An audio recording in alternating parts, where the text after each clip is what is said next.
आगे बढ़ने से पहले दोस्तों एक अपडेट के बारे में सुन लीजिए।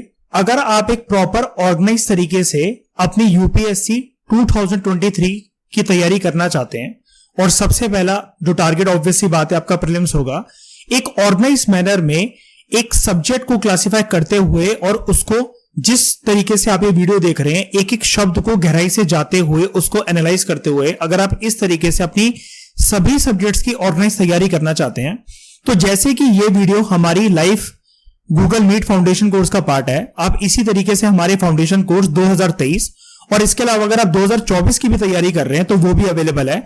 लाइव गूगल मीट क्लासेस में मैं आपको बुलाऊंगा, जिसके बाद आप रिकॉर्डेड वीडियोस को भी अनलिमिटेड टाइम तक एक्सेस कर सकते हैं और लाइव आकर आप मुझसे डाउट भी पूछ सकते हैं। डेली क्लासेस हमारी होंगी मंडे से सैटरडे तक और उसकी फीस अभी तक इंडिया में सबसे कम रखी जाने वाली फीस है। फीस है दोस्तों सिर्फ 1,999 रुपीज पर मंथ। आपको कोई वन टाइम पेमेंट नहीं करनी है, सिर्फ पर मंथ आपको पैसे दे रहे हैं। जिस तरीके से ये वीडियो है इसी तरीके से आप ऑर्गेनाइज वे में अपने सारे सब्जेक्ट्स की डेली तरीके से एक प्रॉपर शेड्यूल के साथ एक तैयारी कर सकते हैं, ताकि प्रीलिम्स आपके लिए हर्डल ना हो। और क्वालिटी कंटेंट जैसा यहां पर प्रोवाइड करा जा रहा है, ऑब्वियसली बात है क्योंकि ये भी वीडियो उसी फाउंडेशन कोर्स का पार्ट है, तो आप खुद भी लाइव आकर इस फाउंडेशन कोर्स का पार्ट बन सकते हैं, जहां पर सभी सब्जेक्ट्स आपको प्रॉपर तरीके से ऑर्गेनाइज वे में पढ़ाए जाएंगे और 2023 की आपकी प्रीलिम्स की तैयारी को स्मूथ बनाया जाएगा। थैंक यू दोस्तों। तो हेलो एवरीवन, अपनी पोस्ट इंडिपेंडेंस की डिस्कशन को हम लोग कंटिन्यू करते हैं और बात करते हैं चैलेंजेस ऑफ नेशन बिल्डिंग की। 3 मेजर चैलेंजेस हैं। एक चैलेंज के अंदर बहुत सारी एसोसिएटेड और भी चैलेंजेस होते हैं, एक एक करके इस चैप्टर में जानेंगे। 3 चैलेंजेस कौन से थे? ब्रॉडली आज़ाद भारत के सामने 3 मुख्य चुनौतियां थी नेशन बिल्डिंग की। सबसे पहली चुनौती और जो इमीडिएट चुनौती थी, ये क्वेश्चन बन सकता है वैसे कि इमीडिएट और फर्स्ट चैलेंज कौन सा। हम अपने देश को कैसे मोल्ड करें, कैसा उसको रूप दें कि ये चीज़ इंश्योर कर पाएं, ये चीज़ सुनिश्चित कर पाएं सारे के सारी टेरिटरीज और लोग यूनाइटेड रहें। और लोग जो हैं और जो टेरिटरीज हैं, कोई भाई मछली खा रहा है, कोई अंडे खा रहा है, कोई चिकन खा रहा है, किसी को पान खाना पसंद है, किसी को बीड़ी पीना पसंद है, कोई धोती में घूमना चाहता है, कोई जीन्स पैंट पहनना चाहता है, कोई उर्दू बोल रहा है, कोई पंजाबी बोल रहा है, कोई मलयालम बोल रहा है, कोई गुजराती बोल रहा है, कोई किसी को अलग प्रकार का गाना पसंद है, किसी को अलग प्रकार का गाना पसंद है, कोई मस्जिद में जाकर पूजा करना पसंद करता है, कोई गुरुद्वारे में अरदास करना पसंद करता है, कोई मंदिर में जाकर हनुमान चालीसा पढ़ना पसंद करता है। ये सारी की सारी जो डाइवर्सिटी है हमारे देश के अंदर, हमारी सोसाइटी के अंदर, इसको हमें अकोमोडेट करना है, यानी कि एडजस्ट करना है। क्योंकि डर हमें एक चीज़ का था, पता है क्या? इंडिया ने, मैं यही बोल रहा हूँ कि हमें प्राउड होना चाहिए। एक तो सारे चैलेंजेस को एक साथ हमने जो इंट्रोडक्शन में देखा प्रीवियस लेक्चर के अंदर, उसको हमने एक साथ टैकल करा। दूसरा पता है क्या है? देखो, हम लोग ना फॉर ग्रांटेड देते जाते हैं। आज आप एक गंभीर दिमाग से फुल मेच्योरिटी की तरह एक अपना दिमाग लगाओ बीइंग एडमिनिस्ट्रेटर। यार हमें मेजर ना, हमारे सामने चुनौती ये थी, सबकी अंदर से एक बात पे फटी पड़ी थी। कल को इस देश में ना, जब सिर्फ हिंदू मुसलमान का इशू उठ गया पार्टीशन से पहले, जो कि हिंदू मुसलमानों को तो कुछ करना ही नहीं था, अंग्रेजों ने आग लगाई थी, लेकिन दोनों साइड के लीडर्स को ये दिख रहा था, पाकिस्तान और इंडिया के, कि सिर्फ हिंदू मुसलमान पे जब भाई ट्रेनें आ रही हैं, कट कट के लाशें आ रही हैं, लाहौर से इस वाले पंजाब, हमारे वाले पंजाब तक ट्रेनें पहुंच रही हैं, लोग पहुंच रहे हैं, कैसे भाग रहे हैं, मतलब कितना कुछ मतलब हो रहा है, कितना कुछ वहाँ पर हो रहा है। सिर्फ 2 कम्युनिटीज़ की यहाँ पर बात है। आगे चलकर इस देश में दंगे पक्का होते ही रहेंगे और देश के बंटवारे आज नहीं तो कल नहीं तो परसों नहीं तो नरसों तरसों तो जरूर होंगे। 1950 में नहीं हो रहे तो 60 में होंगे, 60 में नहीं हो रहे तो 70 में होंगे, 70 में नहीं हो रहे तो 80 में होंगे। तब कैसे निपटा जाएगा इसके साथ? चैलेंज की तरफ आगे बढ़ने से पहले एक बता देता हूँ, इस पॉइंट को डिफेंड कैसे करोगे। सबसे पहले हमेशा, कशिश आप भी सुन लो, स्ट्रॉन्ग कॉन्स्टिट्यूशन बनाकर हमने ये चीज़ इंश्योर करी। और स्ट्रॉन्ग कॉन्स्टिट्यूशन में पता है सब, अब जिस चीज़ से सबसे ज़्यादा फटी पड़ी रहती है तो उसको बाद में टैकल करता है सर, कि सबसे पहले टैकल करता है? जल्दी बताओ। प्रायोरिटी पे सबसे पहला आर्टिकल ये रख दिया हमने, आर्टिकल 1। इंडिया अकोमोडेट कर सकता है दूसरी टेरिटरीज को कि वो इंडिया की स्टेट्स बन जाएं। इंडिया देगा नहीं, किसी को टूटने नहीं देगा। कंट्री बनाने की कोशिश करोगे तो नहीं होगा। An amendment 1। और मैंने क्वेश्चन भी ये दिया था, और इसलिए भी दिया था मैंने कि अभी प्रीवियस मेंस में आया था ये। TSIR कहीं पर अमेंडमेंट 1 के बारे में इंपॉर्टेंस पूछी हुई थी। डाइवर्सिटी को अकोमोडेट करना हमारे सामने चैलेंज था। तो मैंने आपको बताया आर्टिकल 1 की रेलेवेंस क्या है, कि हमने आर्टिकल 1 रखकर ये चीज़ इंश्योर करी कि हमारा देश टूटना नहीं चाहिए, हमारे देश का बंटवारा नहीं होना चाहिए। इंडिया जो है, India was a land of continental size, ये आपको पता है, याद है हिस्ट्री का पहले चैप्टर, इंडिया को सब कॉन्टिनेंट बोलते हैं हम लोग, आसपास के पूरे को उसको। अब इंडिया काफ़ी बड़ी कंट्री थी और उसके अंदर ना डाइवर्सिटी बहुत है। डाइवर्सिटी इसलिए भी बहुत है, हर जगह से घिरा हुआ था, और शुरू से ही इस बात को तो समझाने में कोई दिक्कत ही नहीं है, एंशियंट टाइम से ही, शुरू से ही यहाँ पर कोई ना कोई कम्युनिटी, कोई बुद्धिस्ट मंक या कुछ ना कुछ पढ़ने आते ही रहते हैं। यहाँ पर हम सबको जगह देते हैं अपने देश के अंदर। लोग यहाँ पर अलग अलग भाषाएं बोलते हैं, अलग अलग कल्चर को फॉलो करते हैं, अलग अलग धर्म को अपनाते हैं। ये मैंने आपको इंट्रोडक्शन में बता ही दिया इसका, है ना।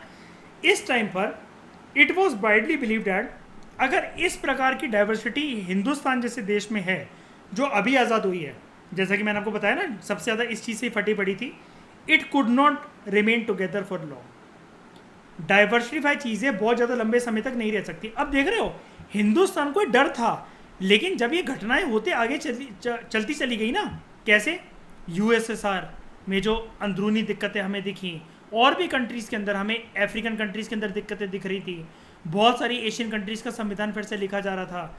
ये घटनाएं कितनी बाद में जाकर हुई हैं, लेकिन जैसे ये हाईलाइट होने लगी थी ना, तो हमें एक डर लगने लगा कि यार ये चीज़ ना हमारे देश के साथ पक्का आज नहीं तो कल होगी।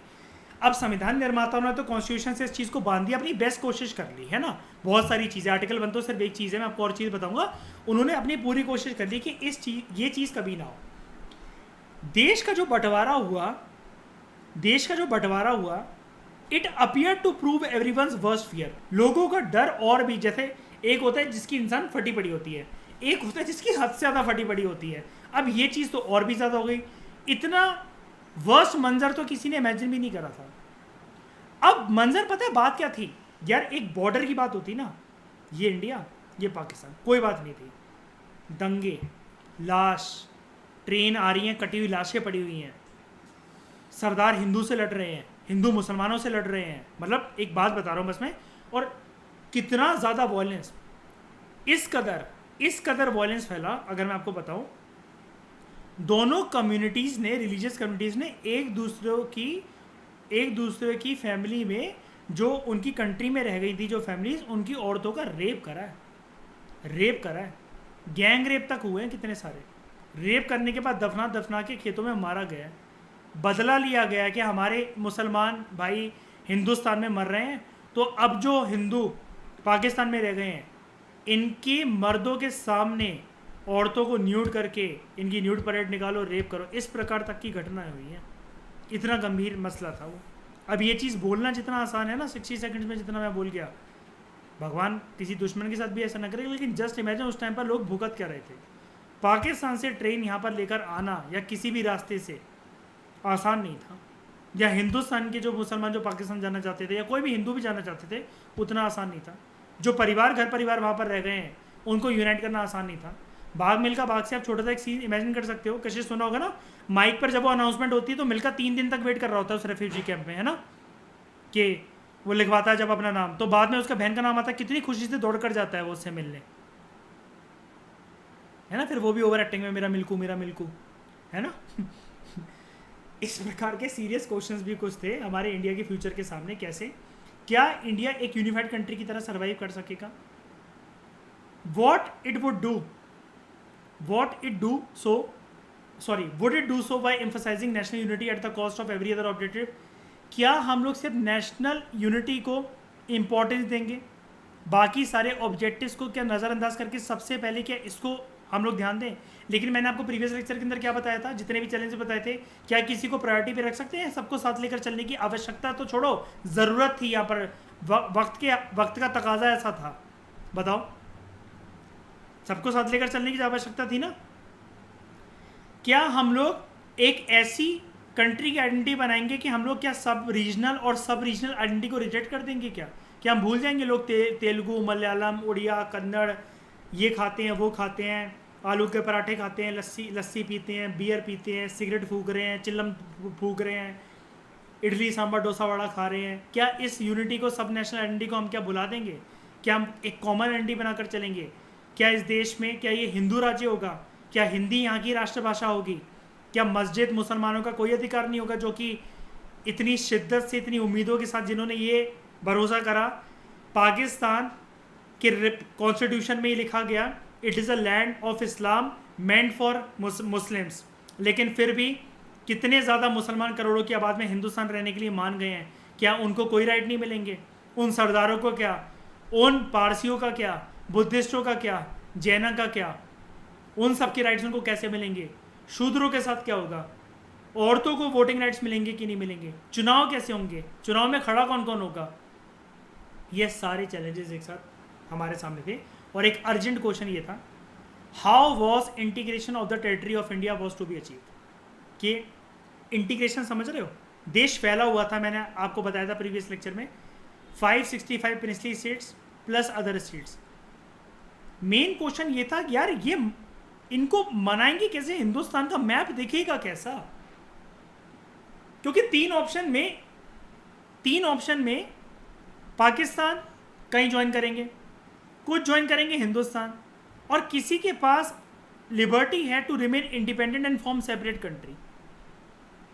याद है कॉन्स्टिट्यूएंट असेंबली के मेंबर्स के बारे में जब मैंने लक्ष्मीकांत के चैप्टर में पढ़ाया था, चैप्टर 2 और 3 में आई थिंक मैंने पढ़ाया था, याद है मेंबरशिप कम हो गई थी उसकी? कशिश आप भी थे उस लेक्चर के अंदर, याद है ना? ओवरऑल मेंबरशिप कम हो गई थी। क्यों? मैंने बताया था ना, वो लोग पाकिस्तान चले गए हैं, बाकी स्टेट्स वगैरह वहां पर टेरिटरी मिक्स हो गई, क्योंकि हमने तो पॉपुलेशन को कैसे रिप्रेजेंटेशन दी थी कॉन्स्टिट्यूएंट असेंबली में, कि जो जिस रीजन से आ रहा है डिपेंडिंग ऑन द पॉपुलेशन उतनी नंबर ऑफ सीटें। जब वो लोग पाकिस्तान चले गए तो थोड़ी ना कि आओ भारत का संविधान बनाओ, भारत के लिए कानून बनाओ, तो थोड़ी ना हम लोग उनका योगदान वो मांगेंगे। याद है सबसे ज़्यादा सीटें किसको मिली थी? कांग्रेस को, फिर मुस्लिम लीग को, और मुस्लिम लीग की भी 2 पार्टियां थी, एक हिंदुस्तान से वर्क कर रही थी, एक पाकिस्तान से। ये सबको याद है कि नहीं है? ये चीज़ है। अब सेकंड चैलेंज की बात करते हैं। सेकंड चैलेंज क्या था, आप इसको समझ लो, इस चैप्टर में डिटेल में है, वो अभी आपको बार बार ना ट्रेलर और टीजर दिए जा रहा है। सेकंड चैलेंज ये था हमारे सामने कि हमें एक डेमोक्रेसी इस्टेब्लिश करनी है। अब आप ऑलरेडी इसको स्टडी कर चुके हो कि वो कह रहा है कि इंडियन कॉन्स्टिट्यूशन वाली क्या कहते हैं, इंडियन कॉन्स्टिट्यूशन जो 11th क्लास में पढ़ा होगा किसी ने, लेकिन हम लोग नॉच हायर लेवल पे, हम लोग तो लक्ष्मीकांत वाले स्टूडेंट हैं, तो डेमोक्रेसी को इस्टेब्लिश करना है। और डेमोक्रेसी का मैंने पूरा मीनिंग आपको बता दिया था, प्रीएम्बल से लेकर जो salient feature of the constitution, सब चीज़ें आप जानते हो। हमने पार्लियामेंट्री फॉर्म ऑफ गवर्नमेंट को अडॉप्ट करा था, डेमोक्रेसी हमने एक फॉर्म ऑफ रूल चुना था, और हमने प्रेसिडेंशियल फॉर्म ऑफ गवर्नमेंट ना चुनकर पार्लियामेंट्री फॉर्म ऑफ गवर्नमेंट चुनी, जिसमें हम लोगों ने मोनार्की का कंसेप्ट ना चुन के रिपब्लिक का कंसेप्ट चुना था। ये वाली बातों में तो किसी को कोई दिक्कत तो है नहीं, अब तो है ना, टेस्ट भी दे चुके हो अब तो उसका मेरे को। तो हमारे संविधान आगे बनेगा वैसे, लेकिन वो आपको एक बात बता रहा है, हमारे संविधान ने फंडामेंटल राइट सबको दिए, मौलिक अधिकार दिए। मौलिक अधिकारों के साथ साथ राइट टू वोट भी एक्सटेंड करा गया हर एक हिंदुस्तान के नागरिक को। इंडिया ने रिप्रेजेंटेटिव डेमोक्रेसी का सिस्टम अडॉप्ट करा, जो कि parliamentary form of government model के ऊपर होगा। यानी कि बहुत सारे लोग, ये देखो, इतने सारे लोग एक साथ तो रूल नहीं कर सकते हैं, कियोस मच जाएगा, उथल पुथल मच जाएगी, टर्बुलेंस हो जाएगा। ये एक अपना उम्मीदवार चुनेंगे, राज्य में रूल करना है तो ये उम्मीदवार उनका चुनकर जाएगा विधानसभा में। ये विधायक हो सकता है या मुख्यमंत्री भी हो सकता है। नेशनल लेवल पे जो भेजेंगे जनता, और वो ब्रॉडर एरिया से भेजेगी थोड़ी जनता, मतलब ऐसा मान लो कि ये एरिया और शामिल हो जाएगा, ये एरिया और शामिल हो जाएगा, इसमें और लोग हैं, वो ज़्यादा बड़े एरिया से आएगा। एक पर्सन को भेजेंगे, ये जाएगा संसद भवन, ये होगा वहाँ का सांसद, और ये सांसद कल को प्रधानमंत्री भी हो सकता है। भाई इतना तो पता है ना आपको, सीएम और पीएम भी एक प्रकार से एमएलए और एमपी होते हैं, वो भी तो किसी कहीं ना कहीं से चुने जाते हैं। मोदी भी तो किसी कॉन्स्टिट्यूंसी के उम्मीदवार हैं, कि बीजेपी ने ऐसे ही बिना इलेक्शन करवाए किसी को भी खड़ा कर दिया कि मोदी को बना दो प्रधानमंत्री, ऐसा तो नहीं होता ना। ये चीज़ है। तो ये जो फीचर्स हैं, इसने ये इंश्योर करा कि एक फेयर तरीके से पॉलिटिकल कंपटीशन हमारे देश में चलना चाहिए डेमोक्रेटिक फ्रेमवर्क में। ठीक है, ओके। एक जो डेमोक्रेटिक कॉन्स्टिट्यूशन होता है वो बहुत नेसेसरी होता है। हमने ये माना, मतलब दूसरी कंट्री में चाहे कुछ भी मानते रहे उस ज़माने में, हमने ये माना बहुत ज़रूरी है। लेकिन सिर्फ एक संविधान को डेमोक्रेटिक रूप दे दो और ये बोल दो कि देश में भी डेमोक्रेसी है, ये चीज़ देख रहे हो, हमारे लीडर्स ये चीज़ भली बात ही जानते थे, संविधान निर्माता भी इस बात को जानते थे। जैसे एक बात बताओ ना, आप या डायरी राइटिंग करते हो मान लो, ठीक है, आप उसमें बहुत अपने अच्छे विचार थॉट्स वगैरह लिखे जा रहे हो, सब कुछ करे जा रहे हो, ठीक है, आपने बहुत अपने प्लान बनाए, शेड्यूल बनाए, न्यू ईयर रेजोल्यूशन बनाए, कहाँ इम्प्लीमेंट हो जाते हैं वो? कहाँ इम्प्लीमेंट हो जाते हैं? आपका कोई चीज़ बोलना, कोई चीज़ दूसरों को बताना, इम्प्रेस करना, और खुद अपनी लाइफ में वो चीज़ होना, बहुत डिफरेंस होता है। लोग बाहर वालों से तो कुछ भी बता देते हैं, किसी को कुछ भी बोल देते हैं, भ्रमित कर देते हैं, खुद वो चीज़ कितनी इम्प्लीमेंट हो रही है लाइफ में, ये चीज़ होती है ना। तो संविधान निर्माताओं ने और लीडर्स ने ये चीज़ भली बात ये चीज़ जानते थे कि डेमोक्रेटिक कॉन्स्टिट्यूशन नेसेसरी है, लेकिन सफिशिएंट नहीं है कंट्री में डेमोक्रेसी को स्टैब्लिश करने के लिए।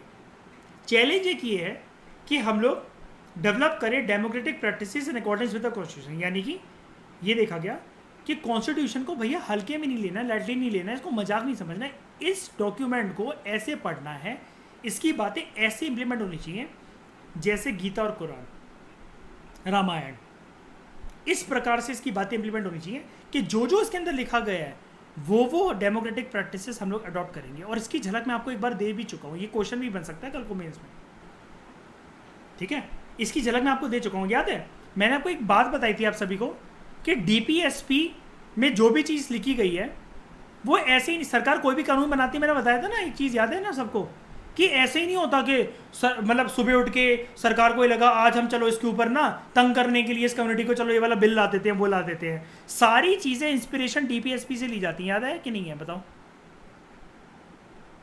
है ना, ये चीज़ है। तो ये क्या करते हैं हम लोग, कॉन्स्टिट्यूशन के अंदर लिखा गया, डीपीएसपी कॉन्स्टिट्यूशन का पार्ट है, इसकी प्रैक्टिस इसको अडॉप्ट कर रहे हैं हम लोग, कैसे, लॉ बनाकर, लॉ को एग्जीक्यूट कर कर, और अगर वो वॉयलेट करे कॉन्स्टिट्यूशन को तो जुडिशियल रिव्यू कर कर उसका, ये चीज़ है, ये चीज़ हमने डाली। 2 चैलेंजेस हो गए। पहला चैलेंजेस जान लो, अगर कोई आपसे पूछे एक वर्ड के अंदर, हमें इंडिया को अकोमोडेट करना था, डाइवर्सिफाइड इंडिया को अकोमोडेट करके यूनिटी एंड इंटीग्रिटी को इंश्योर करना था। दूसरा चैलेंज ये था democratic form of government establish करनी थी, सिर्फ किताबों पे नहीं, यानी कि कॉन्स्टिट्यूशन पे नहीं, इम्प्लीमेंटेबल डेमोक्रेसी स्टैब्लिश करनी थी। अब तीसरा चैलेंज क्या था? तीसरा चैलेंज ये था, इन सारी, ये बताओ ये जो सारी प्रक्रिया हो रही है ये किसके लिए हो रही है, क्यों नेहरू जी अपने लिए कर रहे हैं या कल को इंदिरा गांधी के लिए कुछ प्लान कर रहे हैं, किसके लिए, मतलब ये सारी प्रक्रिया क्यों हो रही है, किसके लिए हो रही है कशिश ये सारी प्रक्रिया?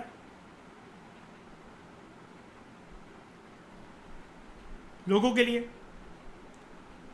तो तीसरा चैलेंज ये था कि हम लोग डेवलपमेंट और वेलबींग इंश्योर करें पूरी की पूरी सोसाइटी का, ना कि सिर्फ कुछ गिने चुने सेक्शंस का। एक मूवी देख लेना मेरे कहने से, अजय देवगन की, बहुत प्यारा रोल उसने निभाया, लेजेंड ऑफ भगत सिंह। कशिश देख ली थी ना आपने लास्ट ईयर जब मैंने बोला था? कॉन्स्टिट्यूशन ने इस चीज को सुनिश्चित करने के लिए करा क्या? हेयर अगेन कॉन्स्टिट्यूशन ने क्लियरली ले डाउन करे ऐसे प्रिंसिपल्स जो कि बेस्ड हो, जिससे इंश्योर हो, बेस्ड भी हो और इंश्योर भी हो इक्वलिटी सभी सेक्शंस के बीच में, और स्पेशल प्रोटेक्शन मिले सोशली डिसएडवांटेज ग्रुप्स को, रिलीजियस ग्रुप्स को और कल्चरल कम्युनिटीज़ को। कॉन्स्टिट्यूशन ने ये चीज़ डीपीएसपी में लिखी, मैं आपको ऊपर ही बता चुका हूँ, ठीक है। डीपीएसपी में बड़े सारे इस देश में हर एक सेक्शन के लिए वेलफेयर गोल्स लिखे गए और ये बोला गया कि डेमोक्रेटिक पॉलिटिक्स इसको अचीव करके रहे। क्या बोलते हैं डीपीएसपी की फुल फॉर्म क्या होती है? Directive principles of state policy. और याद है हम लोग जब इसका एम डिस्कस करते हैं, ये सबको याद है ना, वो जब मैंने पढ़ाया था कि इसका मकसद है इंडिया को वेलफेयर स्टेट बनाना, याद है वो वाली लाइन? ओके कशिश आपने भी 11th वाली एनसीईआरटी में पढ़ाई थी ना, पॉलिटिकल साइंस वाली, वेलफेयर स्टेट बनाना। रियल चैलेंज ये था कि किस प्रकार से हम लोग इफेक्टिव पॉलिसीज़ को इवॉल्व करेंगे ताकि इस देश में इकोनॉमिक डेवलपमेंट हो सके और गरीबी कंप्लीट तरीके से जड़ से हट सके। अब 3 चैलेंजेस तो हैं, लेकिन चैलेंजेस में मतलब एक फ्लेवर भी ला दिया गया, विजन भी बना दिया गया कि ये चैलेंज है, ऐसा ऐसा हो सकता है, संविधान में ये चीज़ें डाली गई हैं, ऐसा होना चाहिए। होने चाहिए से क्या मतलब होता है? इम्प्लीमेंटेशन करना एक मेन चीज़ होती है ना। आप कितना अच्छा, कितने भी सुंदर आप कलाकार हो, जो ड्रामेबाज लड़कियां नहीं होती, नौटंकी करती, छः छः कलर के पेन से लिखती रहती हैं, रंग बिरंगी टेप लगाती रहती हैं, ऐसी कोई ड्रामेबाज लड़की अपने दीवार पर कमरे में कितने भी टाइम टेबल टंगा ले, कितना भी शेड्यूल बना ले, वो इम्प्लीमेंट ही नहीं कर रही है, हराम खोरी उसकी रगों में बस रखी है। क्या फ़ायदा उससे? क्या उससे वो सुधर जाएगी या उसकी लाइफ इंप्रूव हो जाएगी? नहीं होगा बिल्कुल भी ऐसा। तो सिमिलर चीज़ है कि बात ये है कि ये तो चैलेंजेस हैं भाई, प्रॉब्लम तो जान ली, अब बताओ सॉल्यूशन।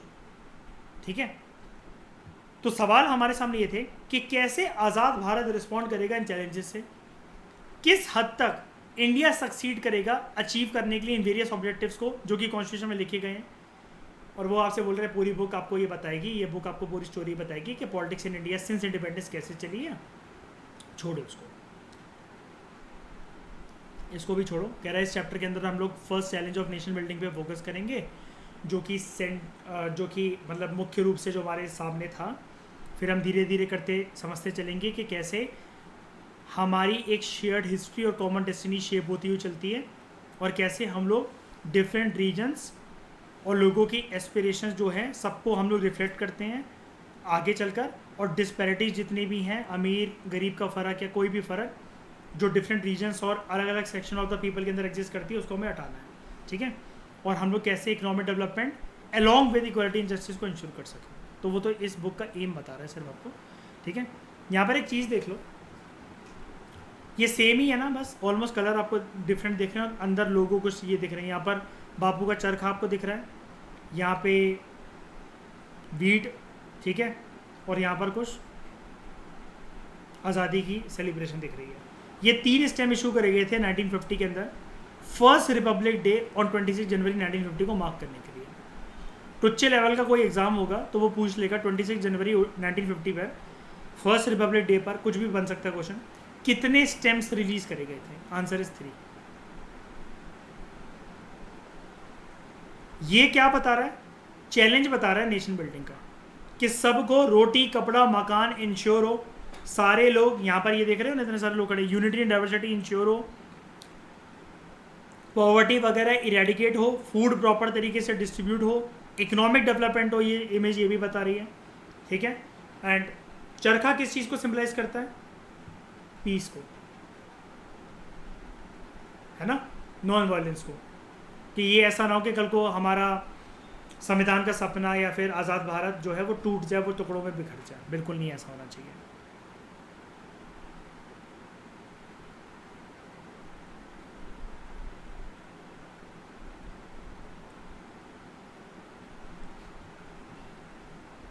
यहाँ पर एक पर्सन के बारे में देखो, इनका नाम है, एक मिनट रुकना, वाइट से, इनका नाम है फैज़ अहमद फैज़। ये एक पोएट थे, कवि थे, उसके उर्दू पोएम लिखते थे ये। ठीक है, ये सियालकोट में पैदा हुए थे, पाकिस्तान में रहे पार्टीशन के बाद, लेफ्टिस्ट थे अपनी पॉलिटिकल लीनिंग्स में, यानी कि लेफ्टिस्ट आइडियोलॉजी के थे। इन्होंने पाकिस्तानी रिजीम को अपोज भी करा था, फिर इनको जेल हो गई थी। इनकी जो कलेक्शन ऑफ पोइट्री है उसका नाम है नक्श ए फरियादी, दस्त ए सबा, जिंदन नामा, कशिश। एग्जामिनर क्रूएल हो सकता है, देखे हुए हैं मैंने ये क्वेश्चंस कभी कभार, तो फोकस करना सब लोग इस पे, कशिश स्पेशली आप भी। ठीक है, he is regarded as one of the greatest poets of South Asian 20th century. यानी MPPSC के अंदर आप भी सब लोग याद रखना, ये आ सकता है कि ये किसने लिखा, क्योंकि वो जनरली मैंने बताया था ना, लोगों को ऐसा लगता है करंट अफेयर या कहीं से भी उठा लिया उन्होंने, NCERT से छुपी हुई ऐसी बातें वो उठा लेते हैं और वो आपसे वो पूछ लेते, तो आप कहोगे यार ये पोएट पोएम और ये स्टोरी बुक्स और इनके ऑथर तो सिलेबस में है ही नहीं, ये कैसे पूछ लिया, ये यहीं से निकल जाते हैं ऐसे वो क्वेश्चन। ठीक है, उसके बाद वन ऑफ द कमीना इंसान, बजरंगी भाईजान देखी होगी आप सब में, जब सलमान खान बॉर्डर क्रॉस करना जाता है वो कहता है ना, ये देख पाकिस्तानी रुपया, मोहम्मद अली जिन्ना बेटा, गांधी नहीं चलता बेटा वहाँ। ठीक है, Mohammad Ali Jinnah, he was the first dash of Pakistan, क्या प्रेसिडेंट। ठीक है, ये कहते हैं, ये पाकिस्तान की कॉन्स्टिट्यूंट असेंबली में 11 अगस्त 1947 को एक चीज़ एड्रेस कर रहे हैं। ये ज़्यादा ही एक्साइटेड है, ये कॉन्स्टिट्यूंट असेंबली में आज़ादी से पहले ही पहुँच गए। ठीक है, अपनी मतलब पाकिस्तान वाली, ठीक है। We should begin to work in that spirit and in the course of time. हमें मेजॉरिटी माइनॉरिटी कम्युनिटीज़ के बीच में बैलेंस इंश्योर करना है, हिंदू मुस्लिम कम्युनिटी के बीच में बैलेंस इंश्योर करना है, ठीक है। और फिर वो कम्युनिटीज़ के कुछ कुछ नाम लेते हैं, तो कुल मिलाकर छोड़ते हैं इसको, हटाओ इसको, हमारे किसी काम का नहीं है। उसके बाद अमृता प्रीतम, ये एक प्रोमिनेंट पंजाबी और फिक्शन राइटर थी। इनको साहित्य अकादमी अवार्ड मिला था, पद्मश्री भी जीत चुकी हैं और ज्ञानपीठ अवार्ड भी मिल चुका है। पार्टीशन के बाद दिल्ली को उन्होंने अपना सेकंड घर बना लिया था। ये राइटिंग और एडिटिंग करती थी, एक पंजाबी मंथली मैगजीन थी नागमणि उसकी, ओके, ये चीज़ याद रखिए। जवाहरलाल नेहरू सारे के सारे देश में जितने चीफ मिनिस्टर्स थे उनको ये लेटर लिख रहे हैं 15 अक्टूबर 1947 को। अगस्त में देश आज़ाद हुआ, सितंबर अक्टूबर 2 महीने बाद, पूरे 2 महीने बाद, एग्जैक्टली 60 डेज़ के बाद। कहते हैं कि सबको ये बताते, अच्छी तरीके से बता रहे हैं। देखो सेकुलर नेचर इनका जान सकते हो आप नेहरू के लेटर से। सारे मुख्यमंत्रियों को बता रहे हैं, we have a Muslim minority, जो कि काफ़ी ज़्यादा तादाद में जिन्होंने डिसाइड करा है कि वो भारत में ही रहेंगे, वो कहीं और जा नहीं सकते। ये एक बेसिक फैक्ट है जिसके ऊपर कोई वाद विवाद संवाद नहीं हो सकता। पाकिस्तान जो भी प्रोवोकेशन देता रहे उनको कि हमारी साइड आ जाओ, हिंदुस्तान कल को लैंड ऑफ हिंदूज होगा, वो भी होगा, कुछ भी करता रहे, कल को वो नॉन हिंदूज के खिलाफ इंडिग्निटीज करे, उनको डराए धमकाए मारे पीटे वो करे, लेकिन हमें दोस्तों अपनी, ये नेहरू जी कह रहे हैं चीफ मिनिस्टर से, दोस्तों हमें आप एक चीज़ याद रखना, इस माइनॉरिटी को, मुस्लिम माइनॉरिटी को एक सिविलाइज मैनर में हमें ट्रीट करना है, हमें उनको सिक्योरिटी इंश्योर करनी है, सारे के सारे राइट्स देने डेमोक्रेटिक स्टेट में, ताकि वो डरे ना, और ऐसा ना हो जो भी हम सोच कर चल रहे हैं आज़ादी के लिए, आने वाली चीज़ के लिए, कि सारी डाइवर्सिटी के लिए, उसमें जहर मिल जाए, ऐसा नहीं होना चाहिए। अब ये नेहरू इस टाइम पे लेटर क्यों लिख रहे हैं दोस्तों, बात एक ही है, थोड़ा सा अगर आप दिमाग लगाओगे आपको भी समझ में आएगा। कॉन्स्टिट्यूशन जो है अभी भी बन रहा है, तो ये चीज़ पहले समझाना ज़रूरी है। कल को ऐसा ना हो भाग जा साले यहाँ से, यहाँ पर क्यों आकर रह रहा है, चले जा यहाँ से, अपने पाकिस्तान लौट जाए, इस तरह की बातें ना लोगों को नर्वस करती हैं। अब पता है क्या होता है, मैंने जैसा कि बताया आपको प्रीवियस लेक्चर के अंदर, इस लेक्चर के अंदर फटी पड़ी थी सबकी, तो अगर ये चीज़ अगर देखने को मिलती ना, पता है क्या होता, दंगे ऑलरेडी हो ही रहे थे दंगे, लेकिन अभी सिर्फ ना पाकिस्तान इंडिया के बॉर्डर पे हो रहे थे, कल को वो फिर मुसलमान इधर उधर आके सेटल हुए, यहाँ पर हुए, वो पूरे देश में होने लग जाते हैं। पता चला संविधान तो बाद में क्या था, यूनिटी एंड डाइवर्सिटी का कंसेप्ट, ये पहले टूट जाता, ये चीज़ थी। अब यहाँ पर ना थोड़ा सा आप इनकी कदम को समझो, नेहरू जी के साइकोलॉजी अपनी यूज़ करो। यार देखो, नेहरू अपने पूरी कैबिनेट को लेकर साथ चल रहे हैं, जिसमें से बहुत एक मुख्य पर्सन जो कि BR अम्बेडकर संविधान बना रहे हैं, वो नेहरू जी से कह रहे हैं, नेहरू जी सिर्फ 2.5 से 3 साल के लिए संभाल लो, ऑल इंडिया रेडियो पे प्यारी प्यारी स्पीचेस दे दो, देश को बिगड़ने मत देना, संविधान बनने दो, इतना टाइम बस कर लो, मैं जल्दबाजी में भागना नहीं चाहता। जब तक कोई मान लो कोई, अब किसी की तो आदत होती है ना, किसी में पेशेंस नहीं होता, कोई उंगलीबाज होता है, कोई कंट्री, कोई स्टेट ये कह रही है कि हम नहीं रहना चाहते, हम ये नहीं करना चाहते, और वहाँ पर कुछ दंगों वाली स्थिति ऐसे उत्पन्न हो रही है। जैसे याद है मीर उस्मान अली खान कशिश हैदराबाद के अंदर हिंदुओं पर अत्याचार करता था, है ना, और प्रॉब्लमेटिक स्टेट भी था, कहाँ मान रहा था वो इतनी आसानी से इंस्ट्रूमेंट एक्सट्रैक्शन को साइन करने के लिए, उसने खुद की पर्सनल मिलिट्री भी मेंटेन कर रखी थी, रजाकार कशिश, याद है कि नहीं है, सब लोगों को याद है, रजाकार मेंटेन कर रखा था उसने। तो अब यहाँ पर एक दूसरा पर्सन जो जवाहरलाल नेहरू, BR अम्बेडकर प्लस सरदार वल्लभ भाई पटेल, ठीक है, ये तब तक जा के समझा रहे थे। ये बहुत डिप्लोमेटिक, बहुत मस्त पर्सन। जैसे मान लो कि मैंने हाथ पीछे कर रखे, मैं बोल रहा हूँ तो आज़ादी चाहिए, ले लो कोई बात नहीं, ले लो, जाओ आज़ाद हो जाओ, कोई बात नहीं, कोई दिक्कत नहीं है, तुम्हारे पास ऑप्शन है भाई, हमको ज़बरदस्ती थोड़ी ना तुम्हें यार इंडिया के अंदर मर्ज करवा देंगे, देखोगे आप इस चैप्टर के अंदर मज़ेदार चीज़ें, हो जाओ आज़ाद, हो जाओ, कोई बात नहीं। कल को हमारी सेना अगर बिगड़ गई तुम्हारे ऊपर, तुम तो दिख रहे हो मुझे इत्तू से साइज़ के, और देख लो फिर तुम अपने हिसाब से, बाकी वो 3 जो आसपास तुम्हारे जो स्टेट्स हैं ना, वो हमारी साथ ही हैं वैसे, कल को देख लो फिर तुम बचो ना बचो पता नहीं है मुझे, देख लो तुम्हें आज़ाद हो ना हो जाओ। अरे अरे अरे अरे वल्लभ भाई पटेल जी बुरा मान गया आप तो, बताओ कहाँ है डॉक्यूमेंट इंस्ट्रूमेंट एक्सट्रैक्शन का, ये चीज़ है। Thank you very much for discussion.